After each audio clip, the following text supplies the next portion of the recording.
नमस्कार दोस्तों। आरपीएमएस चैनल में आपका बहुत बहुत स्वागत है। मेरा नाम घनश्याम है। तो आज हम करने वाले कुछ मजेदार चीजें। एक्सेल में हमने लास्ट वीडियो में सीखा था कि किस तरह से आप डेटा को कॉपी पेस्ट कर सकते हो। ठीक है। उसको ऑटो फिट कैसे कर सकते हो। तो इतना हमने टास्क कर लिया, लेकिन हम मान के चलो आपके पास कुछ और भी एक्टिविटीज है, हो सकता है। तो मोस्टली जो हम काम करते हैं, किसी सेल को अपडेट करना, राइट। किसी सेल में आपका कॉपी पेस्ट करना एक सेल से दूसरे में। तो मैं आपको एक छोटी सी एक्टिविटी करके दिखाता हूँ, पहले मैनुअली, और फिर उसी एक्टिविटी को हम करेंगे यूजिंग आरपीए। ठीक है।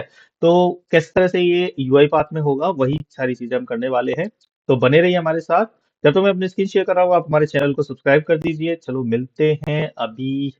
Start. Let me share my screen quickly. तो देखो, ये हमारी एक्सेल है, राइट। यहाँ पे हमारी एक्सेल है, तो हमने मान के चलो कुछ डेटा कॉपी पेस्ट यहाँ पर किया हुआ है एग्जाम्पल के लिए। तो हमारा बॉट क्या करता है, यहाँ से फिल्टर लगा के ये डेटा पुट करता है, फिर उसको ऑटो फिट कर देता है, राइट। इनको ऑटो फिट करने के बाद अब हमें क्या एक्टिविटी करनी है, this just example, don't worry about this data. तो वो तो फिल्टर होने के बाद ही आएगा। लेकिन यहाँ पर हम क्या करते हैं, यहाँ हमने लगाया हुआ है एक और। अब हमें क्या करना है, नॉर्मली इस डेटा इसको कॉपी करना है, इससे अगले सेल में इसको पेस्ट स्पेशल एज फॉर्मेट डालना है। ठीक है। ये करना है। फिर यहाँ पर इसका नाम चेंज करना है करेंट डेट। ओके। और फिर यहाँ पर करेंट डेट के बाद यहाँ एक फॉर्मूला लगाना है। कौन सा फॉर्मूला लगाना है यहाँ पर, टुडे का। ठीक है। ये टुडे का फॉर्मूला लगाना है। अभी इतना काम करने वाले हैं, फिर उसके बाद हम फिल रेंज के बारे में सीखेंगे नई वीडियो में। तो ये वाला काम आज मैं करके बताने वाला हूँ, किस तरह से करते हैं। तो let's start doing some kind of automation. Let me delete this entire data, क्योंकि हमारे बॉट पे ये ऑलरेडी रिकॉर्ड हो चुका है। ये काम वो खुद ही कर लेगा, हमें करने की जरूरत नहीं है। परफेक्ट। तो हमारे पास डेटा अवेलेबल इस सीट में है ऑलरेडी। अब इस पर हमें काम करना है very very quickly. Let's start creating this. Maybe what I can do, I can create some inside a sequence so that it is easy to identify. uh, यहाँ से हम सीक्वेंस ले लेते हैं। ऑलरेडी सबसे पहला सीक्वेंस ही है, एक सीक्वेंस इसके अंदर डाल देता हूँ। तो मे बी इनको हम बोल देते हैं वेरिएबल असाइनमेंट, हो गया आपका। तो ये तीन एक्टिविटी को मैं इस सीक्वेंस में डाल देता हूँ। यहाँ पे हमारा वेरिएबल असाइन है, तो मैं यहाँ पर लिख देता हूँ। ठीक है। ये वेरिएबल का हो जाएगा। तो दिस इज, तो इनको मैं छोटा कर सकता हूँ। यहाँ पे read, filter and copy paste range है। तो इन तीन चीजों को मैं एक में डाल देता हूँ, एक अलग सीक्वेंस के अंदर। ओके। तो कॉपी एंड पेस्ट डेटा में भी I can just take like that one. इनका नाम चेंज करोगे ना, तो जब आपके पास एरर आता है तो इजीली पता चल जाता है हम किस सीक्वेंस की बात कर रहे हैं, किस सीक्वेंस में आपका ये एरर आता है या किस एक्टिविटी में आता है। तो यहाँ पे सीक्वेंस का नाम हो गया कॉपी पेस्ट डेटा। ओके।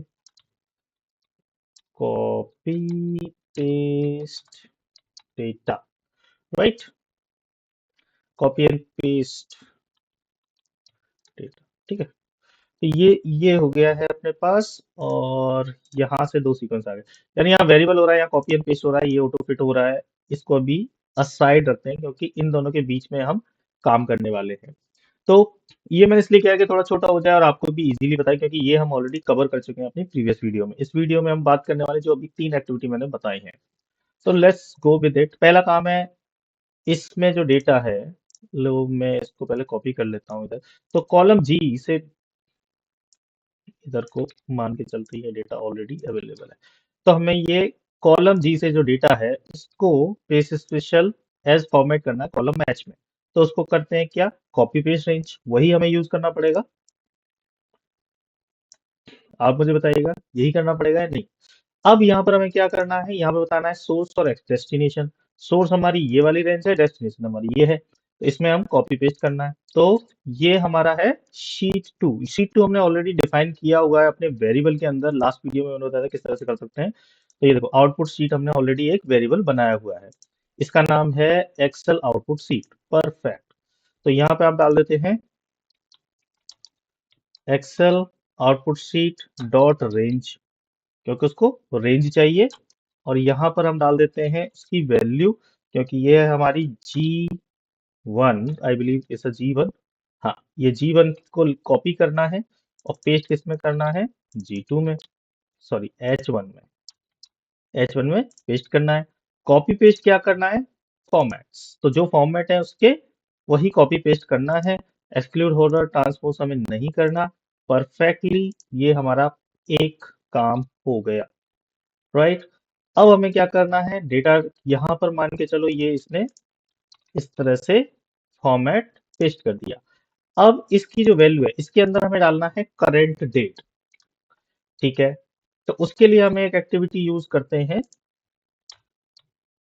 यहाँ पे सेल टाइप करिए, क्योंकि अब हम बात कर रहे हैं एक सेल में लिखने के लिए।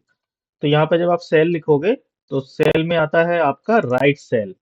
एक राइट रेंज भी है, अगर आप चाहो तो राइट रेंज यूज कर सकते हो। I would suggest write range से अच्छा है आप राइट सेल सेल ज्यादा यूज करो।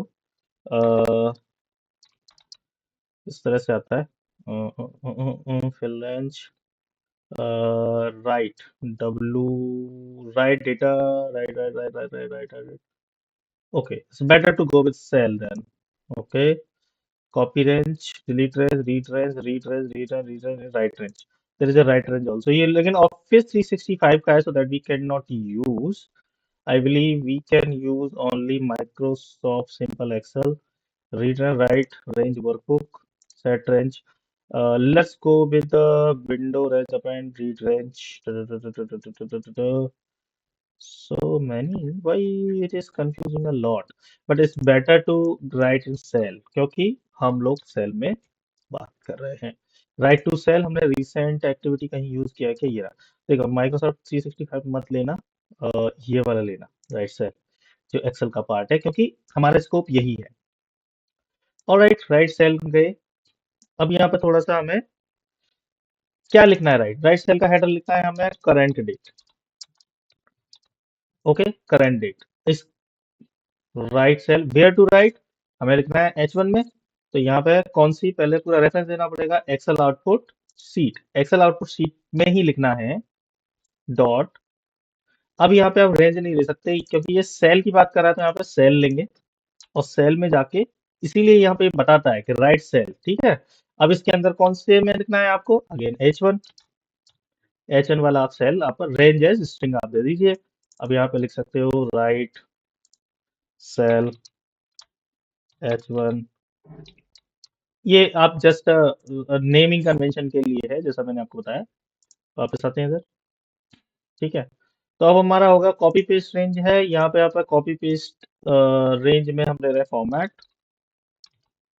ओके। तो यहाँ पे हमने फॉर्मेट पेस्ट कर दिए। अब इसके अंदर फॉर्मेट पेस्ट करने के बाद यहाँ पर हमने लिख दिया current date, that's what the bot is doing, right. अब करंट डेट के बाद यहाँ क्या हमें एक फॉर्मूला लगाना है, फॉर्मूला होना चाहिए equals to today. Same activity use करेंगे, कुछ भी नहीं करने वाले, इसी को हम कॉपी पेस्ट कर सकते हैं। और इसका नाम लिख देंगे H2, नेमिंग कन्वेंशन के लिए H2 फॉर्मूला। बहुत मजेदार है, आप करना सब शुरू करोगे तो आपको बहुत अच्छा लगेगा। मेरे को टाइम का पता नहीं चल रहा है, but I think it's good. What to write, इसके अंदर आपको लिखना इक्वल्स टू टुडे। अच्छा आप एक चीज देखिए, मैंने ऑटो फिट लास्ट में रखा है क्योंकि ये सब करने के बाद वो बाद में ऑटो फिट करे, ठीक है। और रेंज कौन सी हो जाएगी, अब H1 की जगह हो जाएगी H2, क्योंकि अब आपको H2 में लिखना है फॉर्मूला, ठीक है। अब हमारा काम सारा हो गया है, I believe this is ready to use. Fill range के बारे में बाद में बात करेंगे, क्योंकि उसमें हमें लास्ट रो आइडेंटिफाई करनी पड़ेगी, तो उसके बाद वो फिल रेंज करेगा। तो अगली नेक्स्ट वीडियो में बताएंगे, otherwise video will become little big, so it's better to go with that way, ठीक है। अब हमारे पास कॉपी पेस्ट फॉर्मेट है, H1 है, SU है, ये तीन एक्टिविटी हमने की है। फिल रेंज हम पहले ही कर चुके थे, तो let's run this activity again. Let me remove this data completely, okay perfect. ये हमारे पास डेटा आ गया। Now let me run it, will this work और नॉट, ये अभी पता चल जाएगा।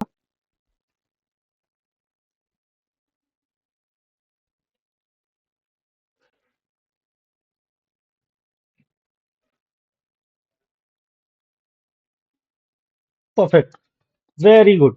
यहाँ पे आप देख सकते हो पूरा उसने काम कर दिया है। यहाँ पे H1 में उसने करंट डेट लिख दिया है और H2 के अंदर फॉर्मूला भी लगा दिया है।